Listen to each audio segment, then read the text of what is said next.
Welcome to another Ride and Chat Live. I am at the office and I am leaving. I'm going home, commuting home.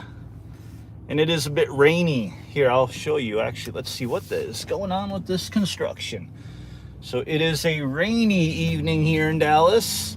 Unlike last week, there was a couple storms, but nothing like last week's storm was where we had like impending tornadoes and hail and all that good stuff. None of that going on today. My camera won't even focus out there because of, there we go. Although the rain did screw up my plans for today because I wanted to drive my car to the office. But with the rain, there was a very, very, very slight chance of hail. And I don't care how low a chance is, I'm not taking a risk, not with my car. So I had to drive the truck. I was looking forward to it though, because I want to see what a live stream would be like with me driving the car. Because obviously it's a lot louder in there than it is in this truck, because it has no interior. The 6.4 exhaust is louder to begin with than this 5.7 full exhaust. But mainly no interior, it gets a little bit louder in there. So I was really kind of looking forward to seeing what that would be like. And then we'll switch over to me for just a little bit. So we're back in the truck as we have been every week. And I will probably not be doing this live next week because I will be out of town next Thursday, on in 2 weeks from today. So this will be the last live until then. Go ahead, switch this back. I see what I'm seeing. Definitely prettier sight than me. Oh, it is kind of ugly out here. Just gray and rainy. A little chilly, but not too bad. 55 degrees over here in Dallas. Just better than it is for some places up north. All right, we got a couple people jumping in here.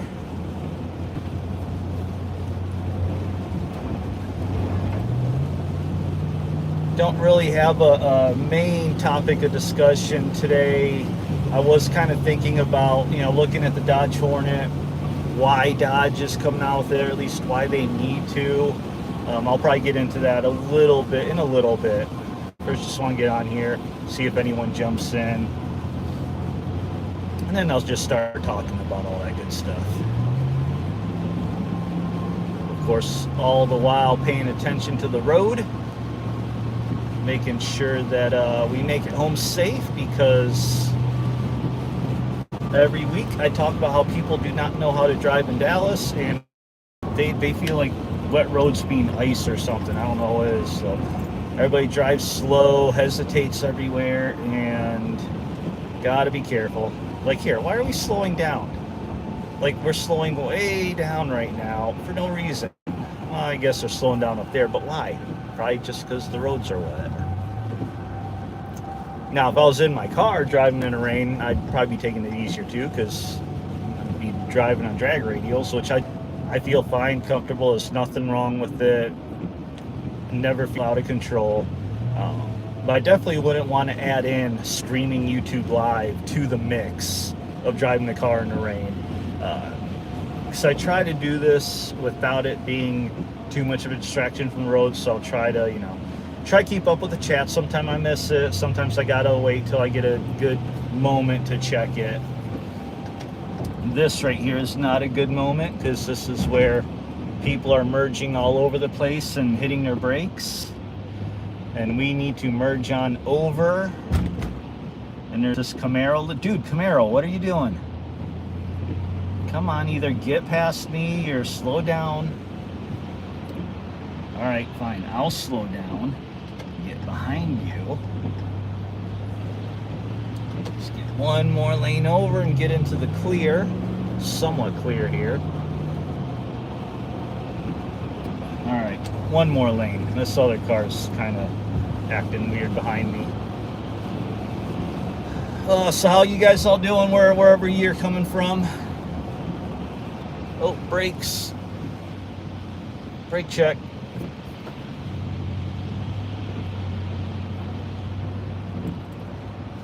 Object on road.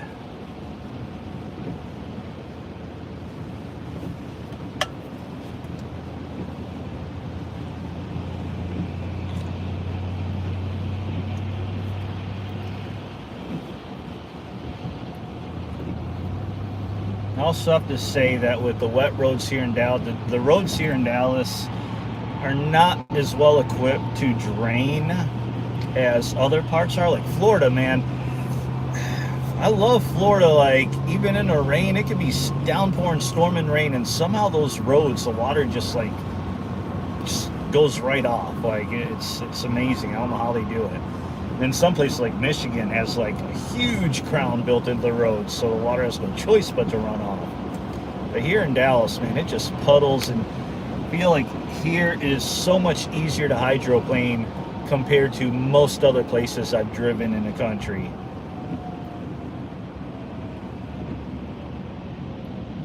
But this is actually the same road that I did my video of driving in the rain on drag radials. I did it, actually, it was a day I had to work. There was no threat of hail, so I didn't have to worry about that. But I drove the car specifically in the rain to work because I wanted to make that video showing like, hey, yeah, you don't have to swap out the Next and drag radials immediately. You can drive on them safely if you're careful. You see, if you drive it like you do on dry roads with drag rails on, yeah, you're gonna have issues. But if you're driving safely, or cautiously I should say, and you don't have to drive like a grandpa or anything, you can just drive normal. Alright, not too much action going on there. Let me show you what's causing this beep. It's my front parking sensor. This is one of the bad things in this truck. I don't know if anyone else's Ram does this. Well, I think it's just a bad sensor is all it is. There's gotta be a bad sensor with some exposed wiring or something, because anytime it rains and a truck gets wet, the front sensor just goes off on me all the time, and I always have to shut off the sensor, which I just turned it off. That's what that ding was. That way it doesn't start yelling at me, acting like I'm getting up close to somebody when I'm not, just because the sensor's wet. I just have to remember to turn it back on, because this is technically the wife's truck, because the car is mine, but I can't always drive it. Like I said, there was a threat of hail, so today I definitely wasn't driving it. But being this is her truck, she drives it quite a bit too, and she does rely on those sensors more than I do. And I think one time she came in yelling at me for turning it off because she had almost hit something, because she was waiting for it to go off as I think she said she was parking. She was waiting for it to go off, and like she's like, well, she could see she was close enough, which you should be able to. So she stopped, but it was just like one of those cases where I had to turn it off because it had rained and it was going off, and I just forgot to turn it back on. But that's actually going to lead us into the main thing I was thinking we should talk about today. And that is kind of why Dodge needs the Hornet. Even though, I mean, you saw I was at the media events last summer. I was at the reveals. I have walk-around vids of all three Hornets that they had on display. The GT, which is the GT is just the 4-cylinder turbo, straight up engine, nothing else about it. Then you had the RT, and the RT was a plug-in hybrid, which had the battery plus engine. And then you had the Omni. Every time I think GLH, I want to think Omni, but that's what it's based off of, the Hornet GLH, which isn't really a model on its own. It's actually just the GT model with direct connection upgrades. So it doesn't even come from the factory as a GLH. It actually, you order a GT and then you get the GLH upgrades from the dealer, and then a dealer installs all the GLH stuff. So it's not even a true factory model like the Omni GLH was, which is kind of stupid. But at the same time, they're trying to push the direct connection thing, which makes sense. But it would make more sense if the direct connection stuff was actually out. Well, I guess technically the parts is out. You can order stuff from direct connection for the parts, but none of those stage kits, like what the GLH essentially is out, obviously, as we're all waiting on that stuff to come out. But anyway, so the Hornet's weird because, first of all, it's not really a Dodge, it's an Alfa Romeo. If you looked at my video from the media event where they revealed it, where I did the walk around of the GT, that was the only model they had completely open. You can open up the back, the doors, the hood, everything was opened up. So I went in and zoomed in on the VIN plate, and the VIN plate straight up says manufactured by Alfa Romeo, made in Italy. I think they're made in Naples or something like that. So all the Dodge Hornets are actually rebranded Alfa Romeos, made in Italy, which sucks. I wish if they had done something like that, they would make it here, kind of like, I think it'd be equivalent to the Jeep Compass. But the reason they need it is because the muscle car market is not that big. I know people think it's that big and everything, but it's really not. If you look at all the figures, all the sales figures for Fiat, Chrysler, Dodge, all that stuff, Dodge isn't really that big. Like the top two sellers for Fiat Chrysler is the Ram trucks and the Jeep Grand Cherokees. Pretty much either one of those total sales is more than all Dodge combined. We're talking Charger, Challenger, Durango, every single trim, all combined is less than what the Ram sells or the Jeep sells. And hey, I see that was you, Mike. Mike, does it really go like hell? Probably not. Probably not, from what we know about it.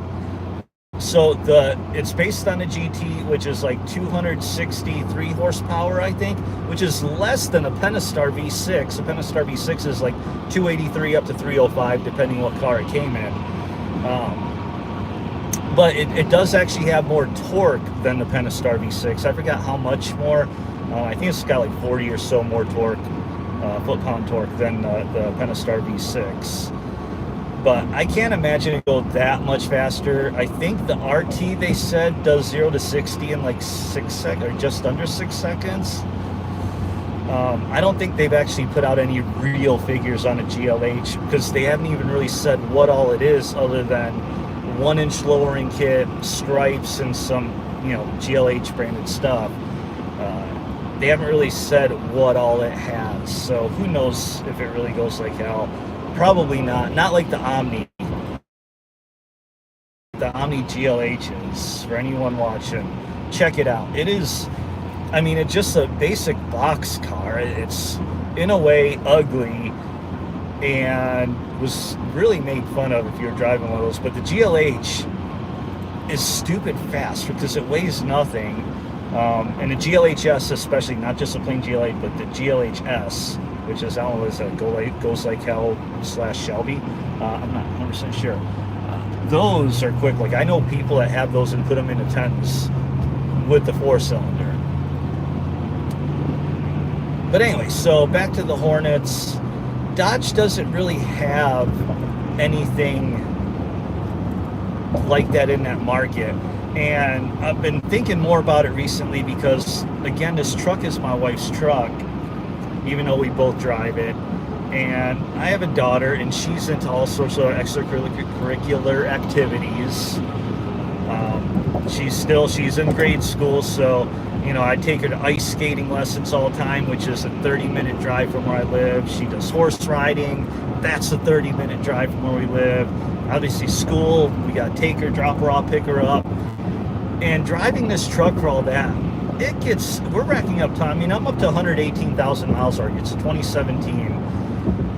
And, I've got the warped exhaust manifold to deal with. I've got the drive shaft, which, I checked the carrier bearing. It seems okay, but I haven't quite figured. I thought it was carrier bearing causing the clunking that's on takeoff and slowing down. Like when you come to a stop and take off, there's kind of like a clunk. Like something is bound up or loose to where once you load it up, it like clunks on it. That's the best way I can describe it. Which I think, it seems the carrier bearing is usually the problem, but sometimes it could be something in the diff too, which I need to figure that out. Anyway, it's a lot of wear and tear on this truck. It's a heavy truck, and you'd see it's a crew cab. This thing's like what, 5,500, 6,000 pounds. It's heavy. The mileage on a freeway is surprisingly good. Like, I'll actually get with just typical load up, like when we go to like Florida, not tow an RV. Tow an RV, that's a whole different story. We're getting 8 miles a gallon, 9 miles a gallon. But just normal drive, we'll actually get 20, 21 miles a gallon on this truck, which is nice. But around town, I mean, I'm averaging right now, let's see, I'm averaging 15.4 is what it says. Although that went up because the drive-in office is mostly freeway, which I'll switch so you can see this is, you know, this is also mileage, but usually it hovers somewhere around high 13s, low 14s. There's a lot of city driving. And it doesn't make sense to keep driving this big old truck for all these extracurricular activities for my daughter, school drop off and pick up. I mean, Challenger gets pretty good mileage too. Surprised for, you know, 500 horsepower basically engine. I think it's great mileage. But not the way I drive it. It's fun to drive, and I love driving it, and I have no problem daily driving it. But for all the stuff that we need it for, we need something with good mileage. And honestly, this is where I know people hate EVs. Go back to me here. I understand everyone hates EVs, but for like a use case like mine, a car like that makes sense. I'm sorry, but it does. And I will probably eventually get one for around town because the range doesn't matter. When I'm going 25 miles to ice skating lessons, 25 miles to horse riding lessons, 5 miles to school, or even work is 43 miles. I could be doing all these things without having to worry about gas, and without, there's not as many mechanical components to break down. I mean, let's think about this. Everybody, again, I know everyone hates EVs, but you go around neighborhoods like mine, or a lot of neighborhoods around me, golf carts are huge. People have golf carts. And people that hate EVs, I know for a fact, have golf carts. And they ride them golf carts all over the neighborhood. Some of them will ride them to school drop-off, to the stores. They'll take them places they're not supposed to, because why would they want to, you know, get a car started up and waste gas to go a couple miles? So they have golf carts, but then you hate EVs.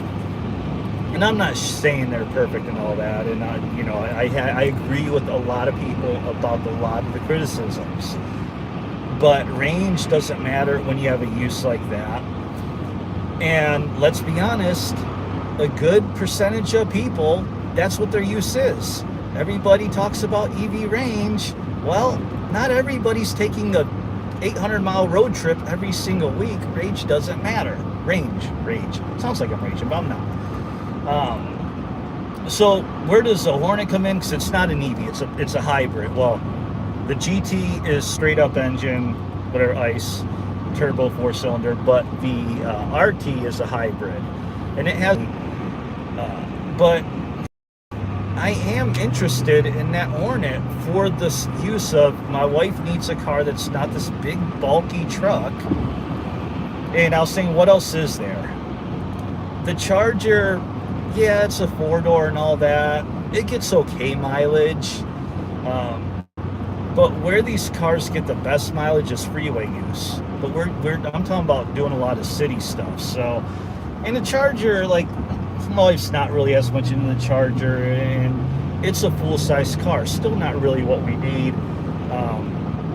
especially hauling ice skating gear and horse riding gear and all this other gear and all this other stuff. The compact utility, which is what the Hornet does, fits in for that perfectly, and Dodge doesn't have that. Chrysler doesn't have that. Ram doesn't have that. The only thing that does is Jeep. Jeep has the Compass, which, are they still making that? I heard they may, they're stopping it. I don't know. You have the Grand Cherokee too, but that's, you know, equivalent to a Durango. Again, bigger than what we need. And my wife was over here talking about she'd be fine driving a Bug or something like that. And here's the problem. I am a Mopar, no car guy, and I always said, like, as a kid, this was a weird dream to have, but my dream was, as I grow older, is my house will have nothing but Mopar in the driveway. That's it. So, and being that she doesn't care about cars, she deals with it and accepts that we'll only have Dodges. But sometimes she'll throw out there like, I'd like a Bug or something like that, and I just cringe, like, no. I kind of in a way cringe about the Hornet because it is an Alfa Romeo and it's made in Italy. And my dad, for those that don't know, I grew up in Detroit. And what happened there? Ooh, big accident. Anyway, I grew up in Detroit. My dad worked for Chrysler. He worked, you know, in the factory out there. He was a pipe fitter working in a stamping plant. Half my family worked for Chrysler. Pretty much all my friends, their families worked at one of the big three, Ford or GM. So, like, coming from that background where I grew up, it just seems wrong to have a vehicle that's made in Italy or Japan or Korea or Germany, any of those places. Well, the Challenger isn't exactly American made either. That's in Canada, but at least it's close. It's just across the border. So that's, you know, Hornet feels weird for that. But anyway, I'm talking about all this because in a way I'm kind of trying to figure out what car do we get? Like, what do I get for my wife to drive that I can also drive when I take my daughter ice skating lessons and stuff, that I don't have to worry about gas as much. That's easier, and that's where EVs come in, and hybrid comes in too. But Dodge doesn't have any. Again, nobody has any. Jeep is the only one that's closest one. They have the 4X. It's a Grand Cherokee. I kind of, you know, seems I'm interested in that. Wrangler, I kind of like a Wrangler. I rented one time when I went to Utah. They had a place that rented out Jeeps that you could take off-roading in Utah, which was really cool. That was the first time. I actually put a video out, I think. Did I? Yeah, I think I did put a video out of me when I rented that Jeep in Utah over in Moab. That was fun.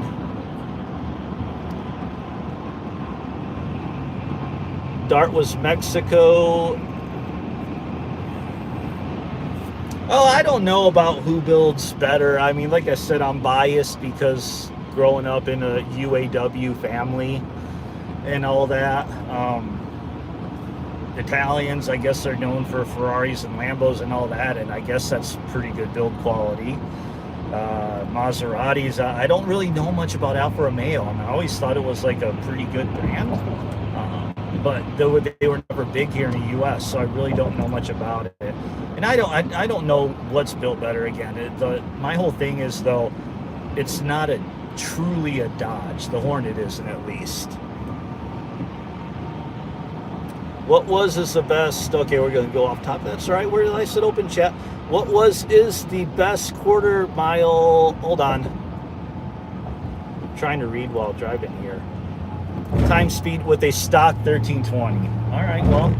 Well, let's talk about this. What do you consider stock? Like, are you saying showroom stock? Like straight up, exactly how you get it from the showroom?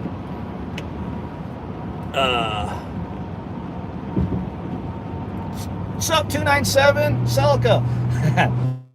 Yeah, no, I'm not getting Celica. Anyway, so showroom stock. Is it showroom stock? So we're talking truly showroom stock with the 20s, 20-inch wheels. I think people have gotten 11.6. 11.7 for sure, obviously. I mean, all day long. And I think Dodge actually didn't even try that hard to get to 11.7. So I'm pretty sure people have done 11.6 with all 420s showroom stock. I don't 100%, maybe 11.5. I know Tommy, some of you guys may know he goes by, what does he go by? Tommy Marauder, aka him and his wife. They go by different handles depending what platform you're on.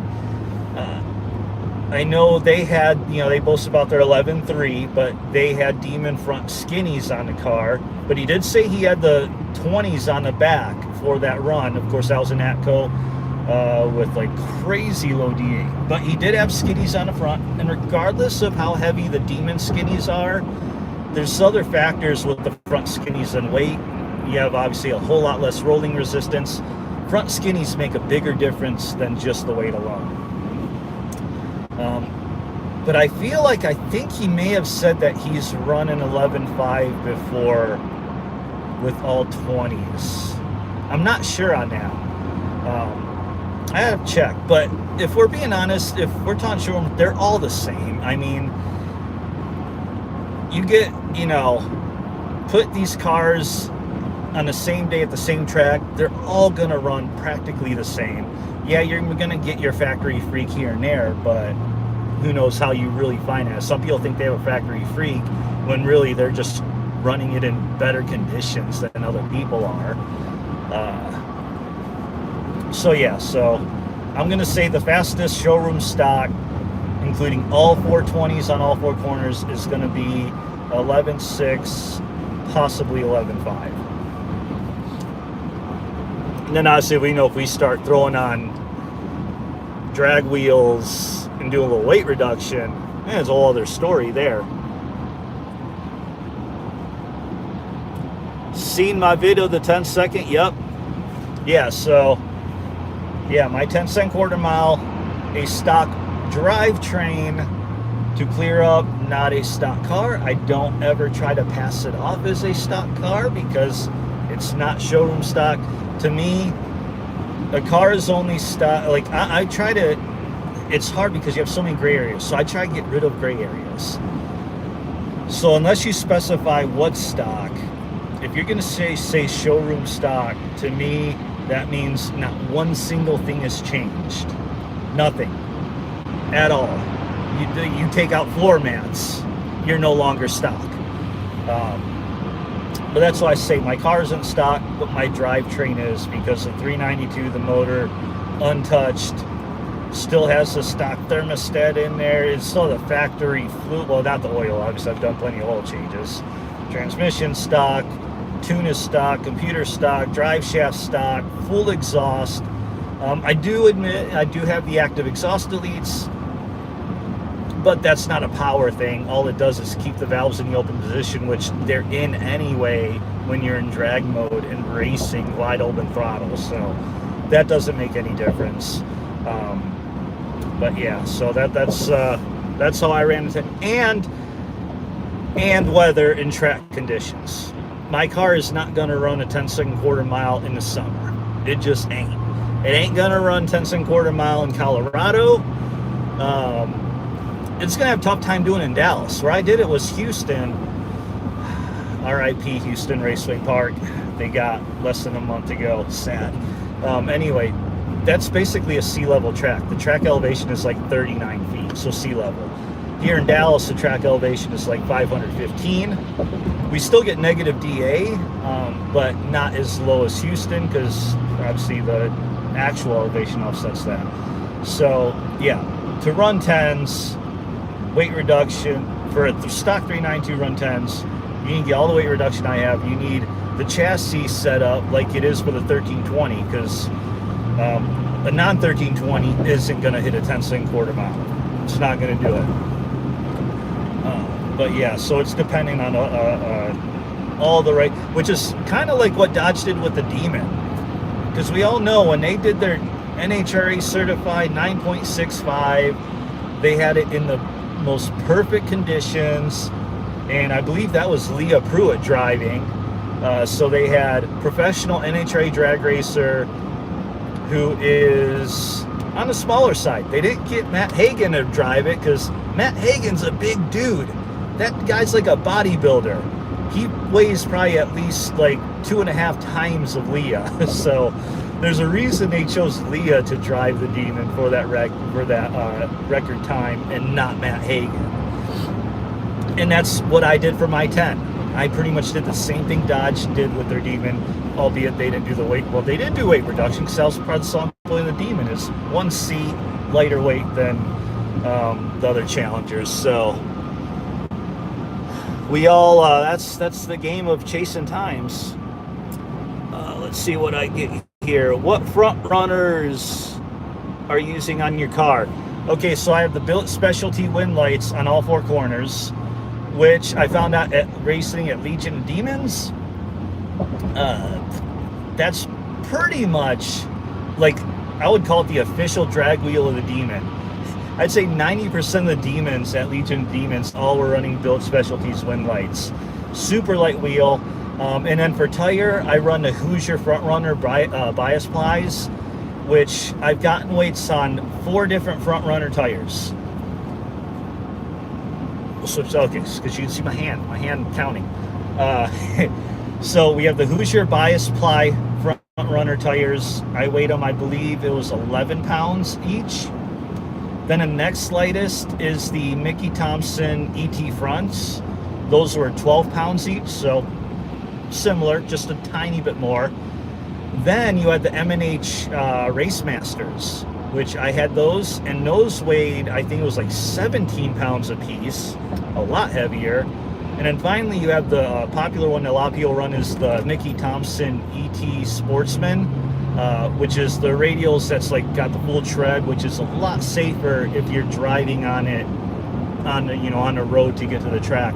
But they're heavy. Those are like 21 or I think around 20 or 21 pounds a piece.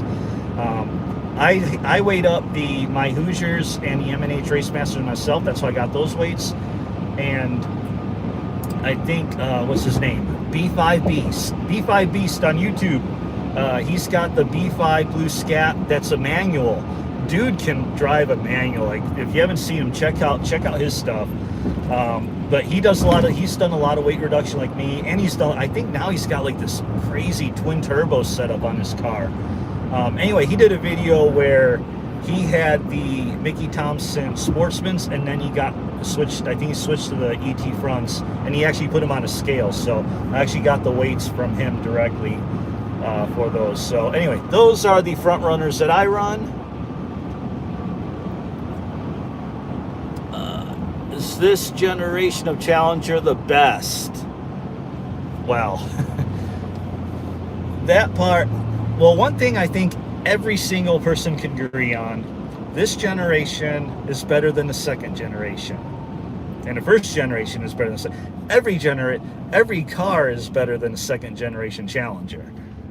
Those that don't know, that is, when we talk about the Hornet being a rebranded Alfa Romeo, that's what the second generation Challenger was. It was a rebranded, I want to say Mitsubishi, because I know Chrysler had the deal with Mitsubishi, where if you remember back in the late 80s, early 90s, Mitsubishi and Chrysler, Dodge, Eagle all had the exact same car but branded different. Like the Mitsubishi 3000 GT is essentially a Dodge Stealth.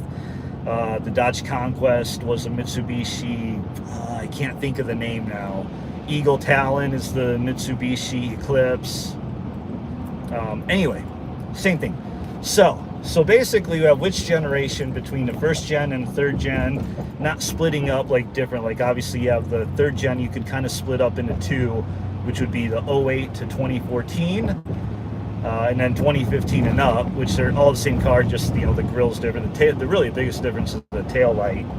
And tail panel, and the interior is us. But even in 2008, 2014, I think the interior changed around 2012. So which generation is, I can't really say honestly. It's a talk, because the old muscle cars, the 70 Challengers are awesome. I love Vanishing Point, the movie. I love that 70 Challenger RT with the 426. But it's like they don't compare, like technology wise and speed, like nothing compares to what the modern stuff does. Like, I mean, think about what you had to do to have a 12-second just a 12-second car 30 years ago. I mean, you had a 12-second car, that's like a built out car. Now my car ran at 10. I mean, Hellcats are you got cars that'll do 9-second quarter miles from the factory. And that's something that you didn't have back in the muscle car day. But the 420, I'm comparing to a 426 Challenger because I would love an old school 426 Hemi. Like anytime I see one at a car show, I just stare at it. They're just so ridiculously large, and they look so massive in those engine bays. And they sound like I remember the first time I heard a 426 Hemi start up, there's nothing compares to that. So again, it's a toss-up. Which generation is better? I can't pick. That's like that whole analogy of trying to pick a favorite kid, there's just no way. But I've never had a Mobus first gen Challenger. I've never had one. I love one, but I don't. So I guess if I had to pick one, I'd say my 1320. But DSM. What are you trying to say there, Richard? I can't think of it. I don't know. Ronald Reyes. Hey, hi. How you doing? Plymouth, you believe. You were answering something that I already forgot what you were answering. Say live streams are easier when you're not driving. Are shaker or regular scat packs with 392s running close times to the 1320? You know, I mean, they're close, but not really close. So I know, going off Dodge's numbers, obviously we know 1320 is 1172. A regular body, which I like to call it now, I used to, for a while I started calling narrow body with everybody else, but it's not narrow, it's regular. Just because the wide body came out doesn't make the regular narrow now, because they're not narrow. They're still pretty dang wide on their own. Anyway, off topic there. Regular body scat, I think Dodge says runs 12.2, 12.3, and then the wide body scat, Dodge says runs a 12.1. And that's mainly because the wide body gets better traction. And that's all because, like the Hellcat, Dodge said runs 11.2. That's because they spin all day long. So according to Dodge, a wide body is within 0.4 of a 1320, which seems like a lot, but I think they're closer than that. And I would love to test the true difference. If I could get to a track, because the only way to truly know is to race side by side at the same track on the same day at the same time. That we have the exact same weather conditions, the same DA, the same humidity, the same wind, because that makes a difference too. So like me saying, oh, I ran this, and someone saying that they ran this, and they did it at Atco, I did in Houston, you still can't say who's faster. So one thing I would love to do, and my time is running out for me to do this, is I would love to get with another stock 392 drivetrain scat, regular body, wide body, race them at the track where the only difference is weight. And what I would be willing to do if I could get this lined up is I would throw, I'd throw my passenger seat is actually in my car right now, but I'd throw a bunch of weight back in, and I would, before we race, I'd go to the track scale and put both of our cars onto the scale.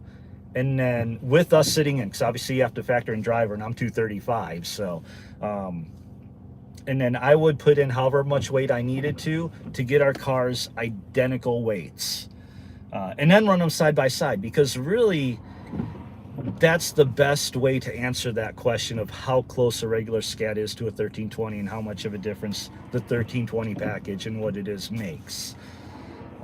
Maybe, so we have the big showdown coming on in next month. Actually, we're 1 month away from the big showdown.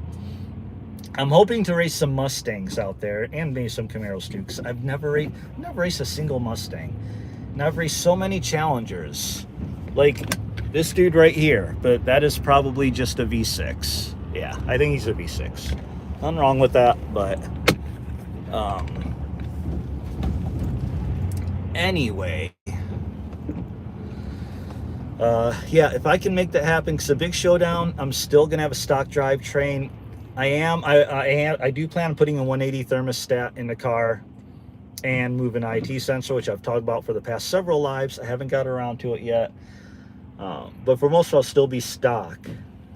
So my opportunities to run the test that I want to do is running low. And man, I do wish, Richard, if you're still here, I wish you still had your scat, because I would set up that race with you if you would have raced it. Anyway, Diamond Star Motors. Oh, okay, the partnership with like Mitsubishi. That makes sense. I was flirting with Ford a bit. You're not talking about my walk around video with the 24 Mustang, are you? Or are you talking about something else? So I can't think about it. I don't flirt with Ford. I don't do Ford. I did that walk around vid because, you know, it's obviously going to be a big topic, with it, you know, obviously all the Dodge people, Ford people are like, look, we're still making V8s. Okay, yeah. So, you know, Ford people are like, Dodge sucks. They're not, you know, they're running away, scared. They're not going to make muscle cars anymore, and Ford still is. And then Dodge people, same time, like, Dodge, what the hell? Ford is still making them. Why can't you? Why can't you too? So that was one reason. And like I said, even though I am Mopar or no car, I like to know what's going on with the competition. I like to be aware of things. Like, I like to be somewhat educated and knowing what I'm going up against and everything. So I still want to check them out. And I'll be honest, I need to grow my YouTube channel, and I'm a little bit behind on content, and that was a very quick, easy vid for me to do. And I knew people would want to see it because there's not many. And here's the other thing is, I like to do walk around vids, because a lot of people will do vids on new stuff coming out, but they do a lot of talking, and it takes, like, they'll turn like something that you should be able to see most of the parts of the car in called minutes into this 20-30 minute video. And that's the same thing when I got my before I got my 1320, I was looking all over. I just want to walk around vid. And I remember I found one person did one from the LA Auto Show, now specifically for hell racing too. And they did one of hell racing. And so that's one of the reasons I like doing walk around vids, because some people just want to see a car or a color. And they don't care about listening about all the features and stuff. So I did that, and I'm glad I did, because that video is up to like 5.2 thousand views last I checked, which for me is a lot, because I only have like 2,400 subs. I'm not a huge channel by any means. I think my biggest performing video is like 30,000 views, which is a towing video of all things. So that was part of my other reason for putting out the Mustang vid, was, you know, just getting some content out, because I love everyone that subscribes to me and all, and I know people that subscribe to me don't care about Mustangs either mostly. They're here for the 1320, or I have some people to subscribe for the Ram and the towing stuff too, because it's still a car channel. But a lot of people's, like, the bigger videos and such, most people watch those aren't subscribed. Obviously, I only have 24 subscribers, and that Mustang vid has over 5,000 views already. I don't make a lot of money off YouTube either. Like, January, I didn't even get payout because I didn't even hit the threshold, which the threshold for a payout is $100. If you don't hit $100 in a month, you don't get a payout. I didn't get a payout in January. So it's not like I'm making a lot of money. In fact, I think February was actually decent. I think I made like $110. Which, you know, tank of gas. I could use all the help, and it helps me write off other stuff as expenses on taxes because of that. So, but yeah, there's no flirting with Ford. I will never, ever, ever, ever. I always said that if Dodge just disappeared one day, I would just keep alive what's already out there and just keep fixing it for the rest of my life. I'm sure I'll waver a little bit, but Ford, no. I'll go GM, Chevy before I go Ford. So in my hierarchy, I put Chevy over Ford.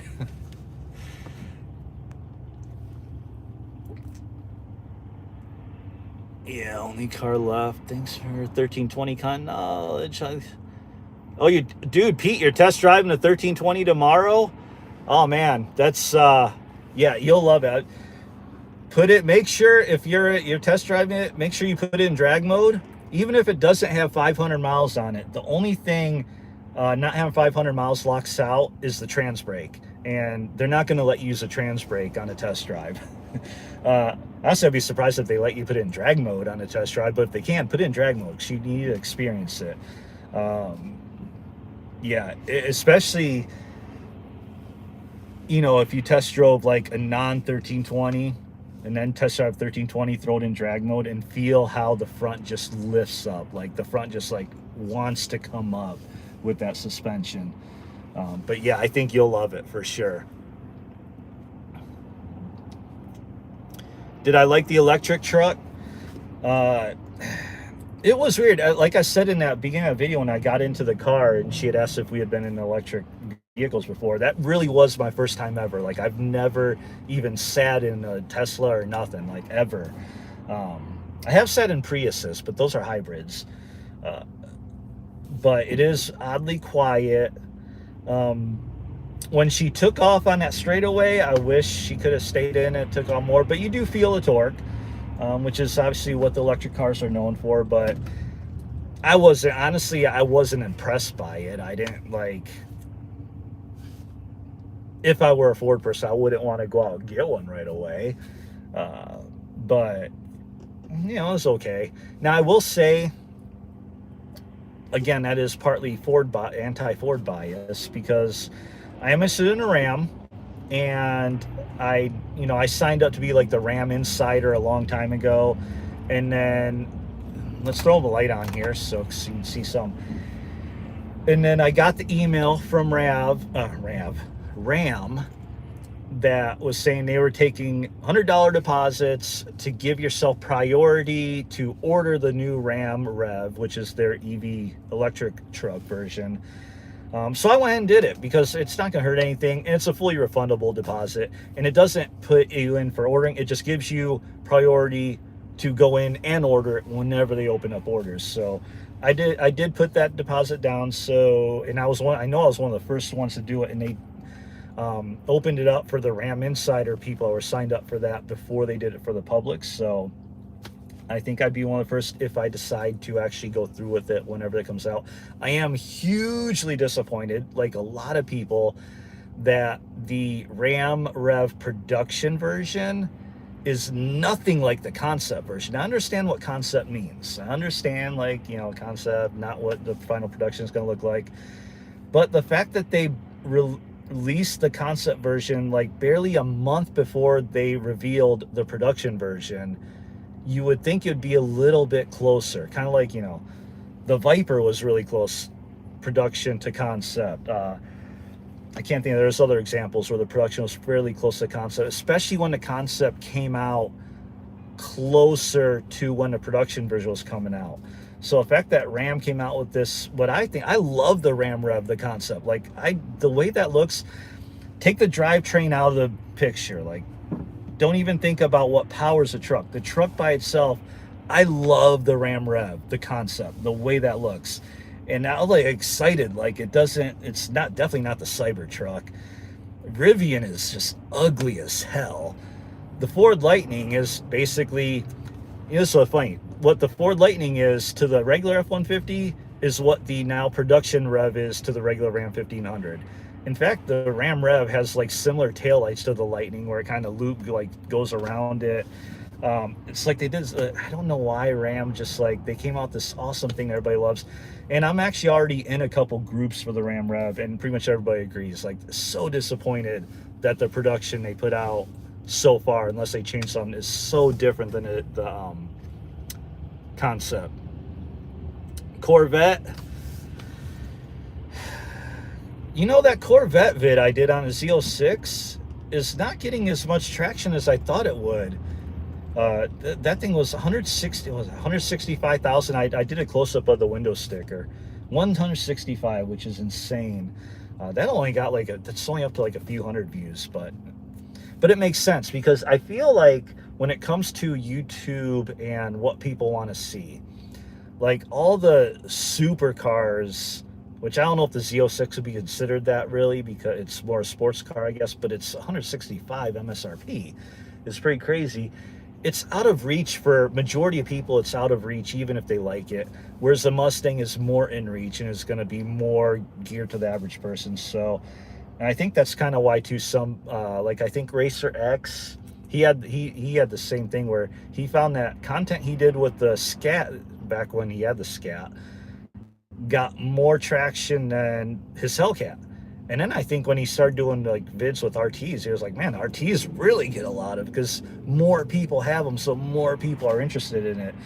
And then here I go get a 1320 where, yeah, it's a Scat, but then it's even more specific, and there's really not many. Like, I just read someone said that they got figures for 22 from Dodge, and they're saying they only made 221 1320s in 2022.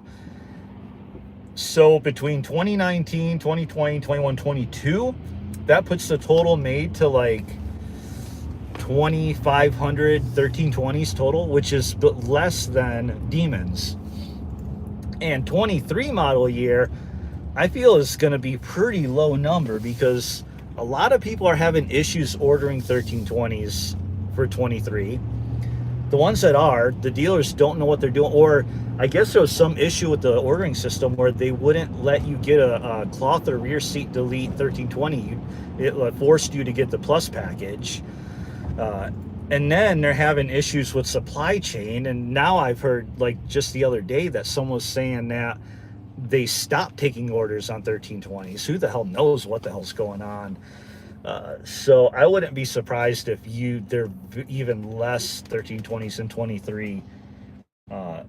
And I really expect that by the end of the run, there's still going to be fewer 1320s than Demons. I don't, because with what came out in 22, they would have to make like 800 some plus in 23. And it doesn't look like they're going to get anywhere close to that. And I know a lot of people are getting frustrated ordering the 23s because there's still brand new 2022s on a lot.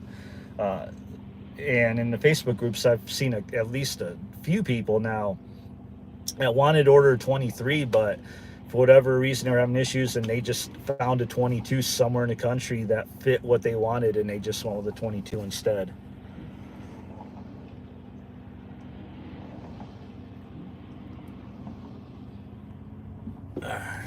Switching. So yeah, that's where we're at.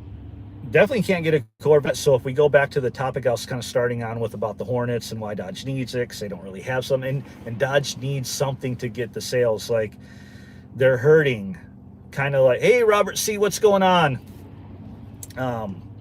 Like Dodge was hurting in the early 90s.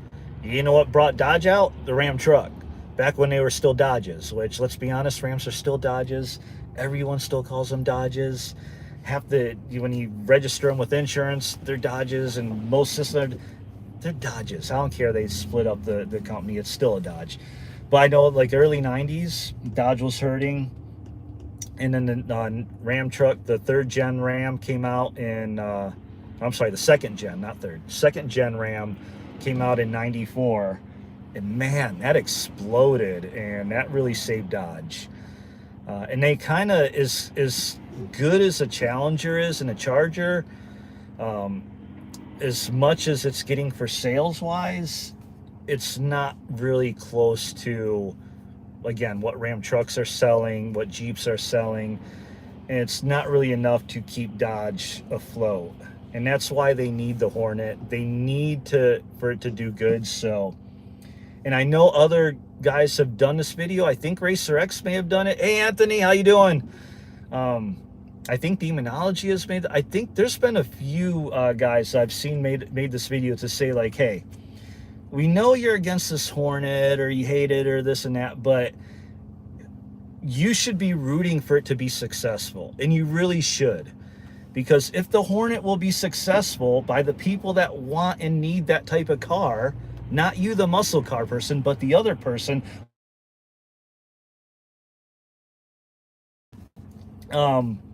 then Dodge can maybe do other stuff, which I know they're saying right now that the Challenger Chargers are done. I would be surprised if in the future things don't come back, like some model comes back with some ice and Dodge gets back into it. Right now, it's looking like they're going to go with the Hurricane inline, the Turbo 6, but that's not going to make people happy because it's not a V8.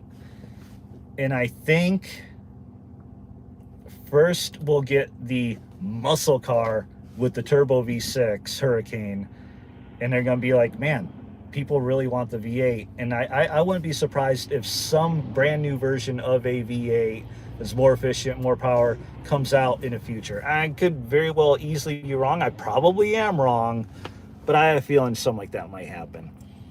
People said the 23 locator on the official website hasn't been updated. Yeah, I don't go. The Dodge website is horrible. I've been going to it and checking it out for years, ever since I first learned that I could get the 1320 and I could put the order in. I went to the site and it's always so off. Things are just messed up. Whoever, like, they use outside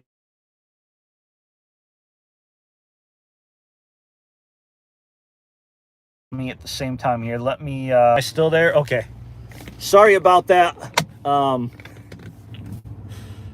So my wife was calling me and she doesn't know I'm on this live, clearly. So I had to jump off and text her to say I'm like 5 minutes away from home. So that's why it cut out. I was hoping I could go and text, because I'm using my phone obviously, so I was hoping I could text her while still streaming.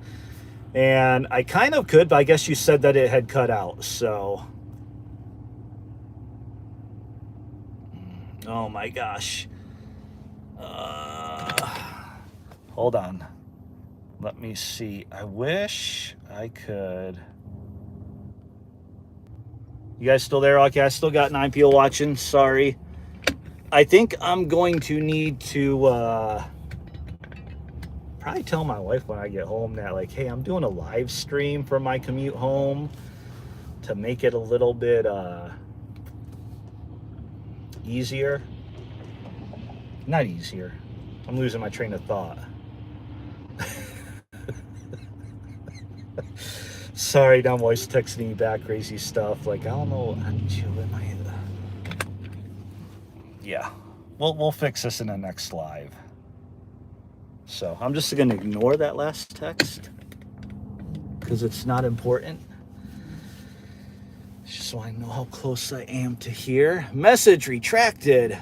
Why would you do such a thing? No, just kidding. Okay. Oh, yeah, Anthony. Okay. Yeah, that's what I brought up earlier. I think I'm one of the groups, or no, where are you in? Oh, you're in Challenger Talk. Yeah, I know you're in Challenger Talk. So I saw you on that one thread. You were trying to get I think it's you trying to get all the numbers for different colors.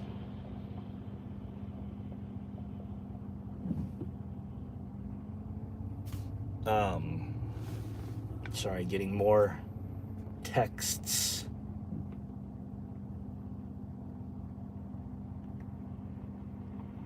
Oh boy. Okay. So anyway, yeah, anyway, we're both on Challenger Talk. So I saw somebody had posted, that's where I got the info from first, is somebody said that Dodge got back to them about their car and said they had made 221 for 22, which is low, but not surprising. Oh, so, you know what? Yeah, you're right, Anthony. I'm just so used to saying, oh, apparently it's my daughter is texting me as my wife using her phone. Yeah, so yeah, I know it's an inline 6. I do know that. I just keep thinking V6 is like, how often do you see inline 6 other than like the Cummins V6? Here I go. I don't have the trouble with 4 cylinders because you just say 4 cylinder. You don't say inline. There's no V. Does somebody make a V4? I don't know. Yeah, it is an inline 6. Which when I think inline 6, I think of the slant 6s. They're inline, but they're slanted. Man, I'd love to have a slant 6. Those are cool motors. If you guys haven't seen a slant 6, they're really cool because it's like inline 6 and they're slanted, and then you have the intake manifold is like this like level thing, and then the carb is like over off to the side. It's a cool engine. I kind of like it. And I know people have built up a 225 slant 6. Oh my gosh, the messaging. Oh yeah. Yeah, so it's you. Yeah, so it's like, yeah, I don't know why Dodge's, hopefully Mopar Insiders, they normally, whenever all the production data comes out, Mopar Insiders will usually put out a short little article that talks about how many were made, and they will normally have it split up by color. And I know they have for 2019, 2020. I think they did for 21. So hopefully they do that again and gives you your answer. Oh my gosh. All right, so just to let you know what's going on. So I keep thinking my wife is texting me, but it's actually my daughter who is texting me, pretending it's my wife. And now she's playing around saying, oh, it's actually me. And then she came back and said, no, actually, I'm Christy, your wife. And then she's like, haha, it's actually me. Kids, right? She's like, why aren't you responding to me? Only for, oh, they only did, so they didn't do it for 21. Okay. Your first Mopar was a slant 6, pulled out, installed a 440. Yeah, I think a lot of people did that. Obviously, you get a lot more power out of 440s. And I thought for a long time about doing, back when I had my older truck, my 93 Ram, I thought about throwing a 440 in it.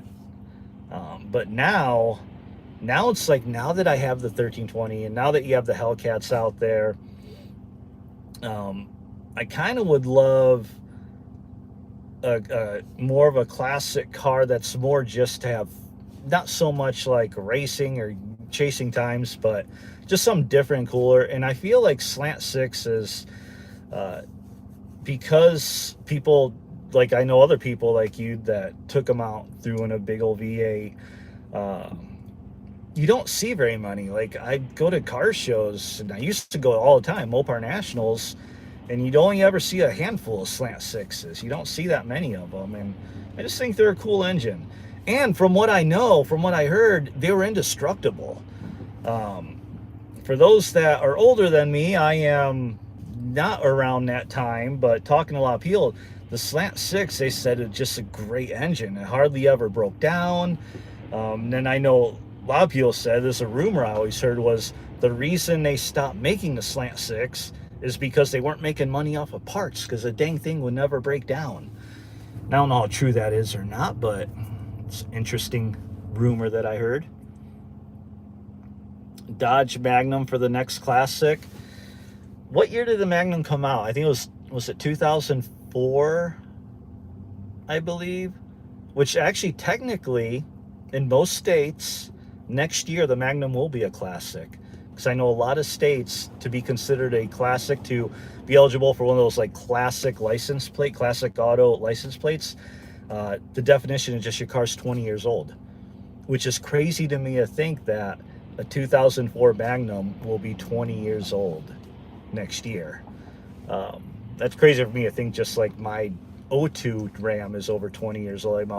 I'm thinking now, back when in the 90s I was a kid, thinking of how old muscle cars seem like to be, like ages ago at that time.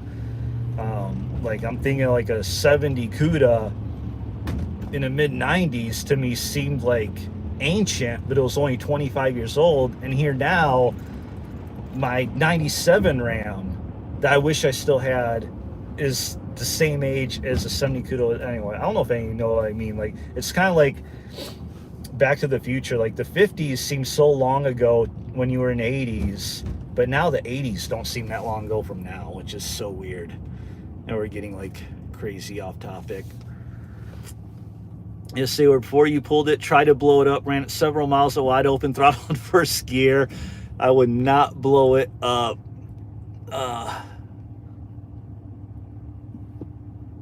Put in your sister's dart and she ran another 100,000 miles. See, there you go. There's, I remember always hearing stories like that, how indestructible them slant 6s were. And there's one person I follow on Instagram. Her name is Mopar Girl 80, and she has a pretty cool car. Well, cool car. It's a ship box. She actually has custom badges calling it ship box. It's a 1980 Dodge Aspen. But it's got a slant 6 in it, and she's had that thing. She said it's her first and only car she's ever had. She's had it for like, put over, I think she says like 200,000 miles on it. Awesome car. So yeah, stuff, definitely check her out on Instagram. She has some good stuff with like actually being a car girl too, and not like the other kind. Now I know how you feel. Oh, yeah, talking about the time thing. Yeah. Yeah, I'm getting there. Not quite there yet, but actually, or maybe I am. I don't know. I'm getting old. Surprisingly, still, I started, I talking about my daughter doing ice skating lessons, which I love because I used to play hockey. Just recreationally, because my schools didn't have hockey teams, but growing up in Detroit, played outdoor pond hockey all the time. Did it recreationally in a couple leagues with some friends, more like a sub, but I was like a semi-permanent sub. And I always loved skating, so like I love that my daughter loves skating because it gives me an excuse to get on the ice, and she's like me in that aspect. Like, we get on ice and we can just skate all day long every day. Like, it's one thing I was talking about, a reason why looking at the Hornet and stuff is because I've got this drive for the skating lessons, that it's a 35-minute drive to where her skating lesson is, and that she does that once a week. But then we also do public skating at least once a week. So I'm doing this 35-minute drive one way to the ice rink, minimum 2 times a week. In fact, in the past week, we actually been to the ice rink like 4 times. That's a lot of driving to ice. Now, I love it because I love getting ice, and my old body needs the exercise. I mean, we're talking about weight reduction. I need weight reduction now, not just my car. Not getting it so much public skating, but at least it's keeping me active. And so far, my knees are holding up. My back is holding up. I am wearing a knee brace because I have a bum knee. I tore my meniscus a few years back, and I feel like it's always on the edge of giving out, so I do wear a knee brace. But it's been nice getting back into skating and knowing that I'm not quite too old for that yet.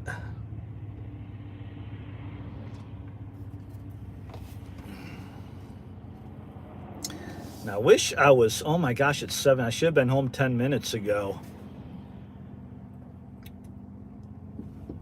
Oh, dinner time for me too, but I gotta get home. This is what, well, good night, Richard. See you around.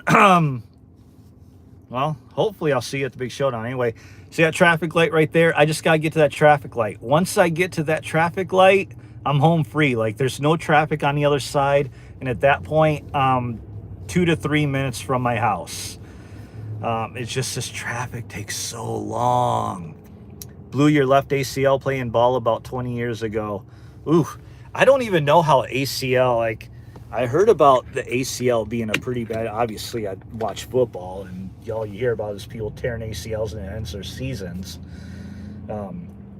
I thought when my knee gave out, I thought it was like ACL or MCL because it was the stupidest thing. Stupidest thing, like, all my injuries are the stupidest thing. I was helping my mom move. So I was helping her move out of her house in Detroit. And I'd almost everything up, and I was getting some things off the floor, and I had to do a couple things on the floor. So I sat down on the floor. And then I got up. That's the story. I got up from sitting on the floor doing something.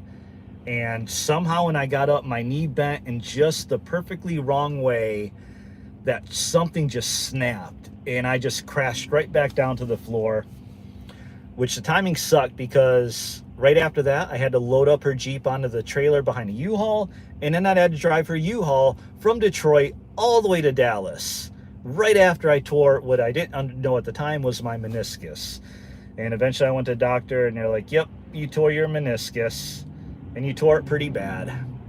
And I never had anything done with it, so it kind of healed on its own. But it always feels like, well, no, I take it back. I did re-tear it once. Again, stupid story, putting on pants. Yeah, I was putting on a pair of pants, and I re-tore my meniscus a second time. And I learned what it is my knee, I just can't do any lateral movements. So I can bend my knee fine like your normal way, but if I kind of bend it to the side, that's when my knee just will not take any type of lateral movement anymore. So that's why I wear just a soft knee brace when I'm skating. Actually wasn't up until the other week. I was like, I'm starting to get better at skating again, relearning everything I forgot. And so I'm doing more crazy moves. So I'm like, I better throw my, at least throw a soft knee brace on to help out. So, but again, stupid injuries. First time I ever threw out my back, I was like 23 years old in the Air Force. I sneezed. I don't know what was with me and the stupidest things that set off injuries.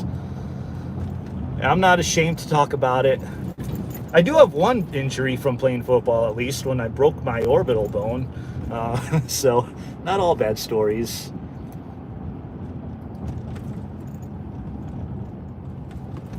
Oh, too bumpy. They had to trim. Oh, they had to trim. I don't even. Oh man, it was catching and clicking. Yeah, I did go see a orthopedic. Yeah, I think an orthopedic surgeon, and basically said, like, if you have to have surgery, you can, but if you can avoid it, try to avoid it. And luckily it healed up on enough on its own. I've been able to avoid it. So anyway, I'm now turning into my alley for home. I should have been home 15 minutes ago, but traffic sucked. So I need to turn this off because stuff to do and dinner. So thank you guys for keeping me company again, as always, as everyone. Again, I won't be back next week because I'm going to be out of town next Thursday. I don't know if I'll be able to do any type of live, just jump in. Probably not, because I'm going to be out of town. But I will definitely be back in 2 weeks from today with a live. I'll try to get some other videos out in the meantime. We know how good I am at that. Just editing things forever. So anyway, got to go. Thank you for hanging out with me. Appreciate it.